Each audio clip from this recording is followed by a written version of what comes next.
আর অন্যদিকে আজ বাঁকুড়ার মাচানতলায় রীতিমতো কেন্দ্রীয় মন্ত্রী সুভাষ সরকারের ছবিতে কালি লাগিয়ে রাস্তায় টায়ার জ্বালিয়ে বিক্ষোভ দেখান।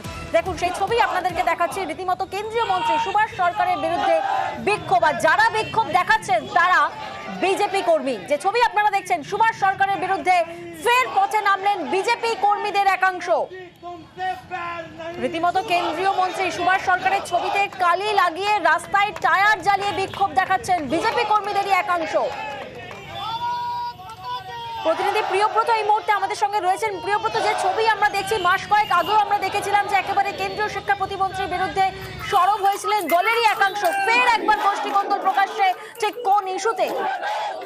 দেখুন, সুভাষ সরকারকে সম্প্রতিকালে যেটা দেখা যাচ্ছে, শোনা যাচ্ছে, কর্মীরা শুনতে পেয়েছেন যে সুভাষ সরকারের লোকসভা ইলেকশনে কর্মী বর্তি করা হবে, এবং সেই কারণেই এই বিক্ষোভ। মূলত যারা কর্মীরা বিক্ষোভ দেখাচ্ছেন তারা কিন্তু বিজেপির পতাকা হাতেই বিক্ষোভ দেখাচ্ছেন, এবং তারা দাবি তুলছেন যদি কোনোভাবেই এই লোকসভা নির্বাচনে বাঁকুড়া সিট থেকে সুভাষ সরকারকে ক্যান্ডিডেট করা হয় তাহলে কিন্তু তারা মাঠে নামবেন না, এবং হারিয়ে দেওয়ার হুঁশিয়ারি দিচ্ছেন তারা। তাদের যেটা দাবি, যদি এই সুভাষ সরকার যেখানে করোনাকালে মানুষের পাশে দাঁড়ায়নি, তারা কর্মীদের পাশে দাঁড়ায়নি, সেই সুভাষ সরকারকে কোনোভাবে যেন কেন্দ্রীয় সরকার বা কেন্দ্রীয় নেতৃত্ব প্রার্থী না করে, এবং সেই কারণেই তাকে জুতো মারা হয়েছে, এর পাশাপাশি কালি লেপে দেওয়া হয়েছে এবং তারা জানিয়ে বিজেপি কর্মীরা। ধন্যবাদ।